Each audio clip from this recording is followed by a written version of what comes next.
Another thing that we can do to make the source more interesting is add velocity. So initially add velocity to our points, and then just like with density and temperature, we rasterize that and make a velocity volume to source into our simulation, which will give the velocity in the solver, you know, some kind of initial movement, right? And we'll move the density around at the right at the beginning, the density and the temperature actually.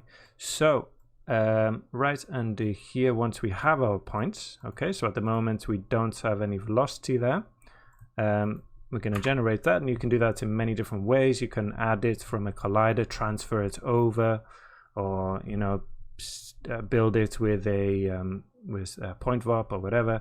I'm going to use a oops, what have I done there? Pressed O. A point velocity. Okay, just drop that in, visualize it, and press P. I've lost my thing there. Okay, and then that's giving me a velocity attribute. I'm just going to click on that, and it will give me a visualizer for it. I can't see anything yet. If I just check this add velocity and maybe give it just a load there, you can see the visualizer working. So I'm just going to give it a velocity of 1 in X and just a little bit of lift, so minus 0.25. So just going to push it up that way.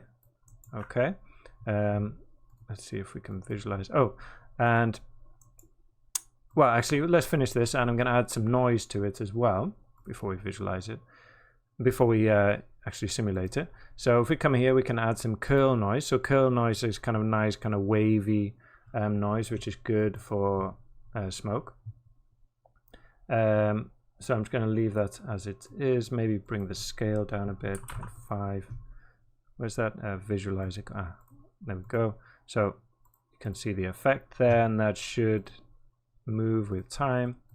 Okay, and then this will need, at the moment it's not going to do anything to our simulation because it's not, you know, we're not rasterizing it. So you just need to add V there, and you can see the change. That's the velocity volume. You don't need to worry about how that looks here. It's irrelevant, okay? It's just important that it actually works in our, you know, that it's fed into our simulation. A good way to visualize it is, oh, why do I, is that? I don't know why I've got that.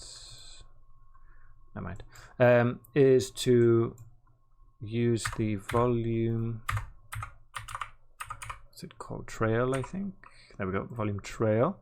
And then so this needs points and a velocity volume, and then visualize that. And there we go. I'm just going to turn off this visualize, and you can see it a bit better there. Another thing you can do is connect both up to the VDB, but actually use a volume slice. So that does exactly, you know, as it sounds. It takes a volume and kind of generates a geometry, so polygonal geometry in a slice, and plug that in here into the points, and then we can kind of see, you know, we can see it a bit better, what kind of the velocity that we're generating there. Okay, so you can visualize that and come up here and play around with the scale, and well, we should see a difference. We're not for some reason. Let me think. Oh, do I have to put V in here? Velocity volumes. There we go. Okay, just make sure you put V in there. So now, I hope, there we go. Now we're seeing the actual velocity. Yeah, so you can play around with the scale in here, swirl size, all of that stuff.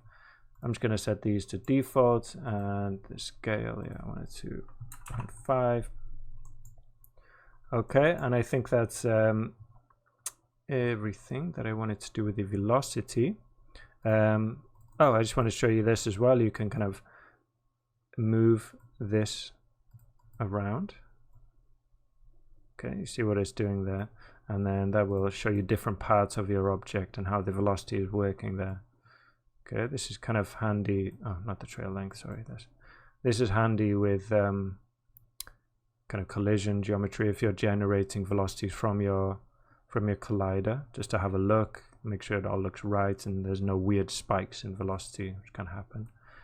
Okay, so this, let's put a box around this and just call this volume, no, vel viz.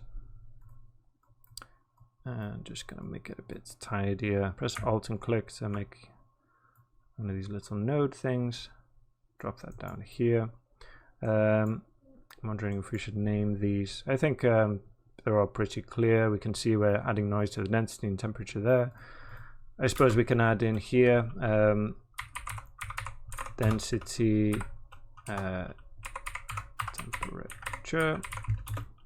and V, so we know what we're rasterizing. And then we got the solver down here. So let's try and let's see if that makes any difference for us. That will be getting picked up in here as well in the source. You can see there we're picking up the velocity vector. You can see here velocity is a vector volume, and we've got, you know, the same amount of voxels. And now you can see the effect. It's being pushed off into that direction. So I turn around. Because you can get him pushed off there. So it's going to get pushed this way and then start to rise again because of the buoyancy from the velocity. We can move back out.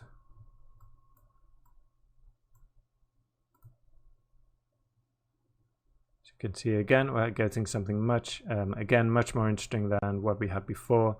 You know, the velocity at the beginning is adding all this kind of turbulence. We're getting some more detail, lots of different kind of clumps of volume moving together. So yeah, it's getting much better.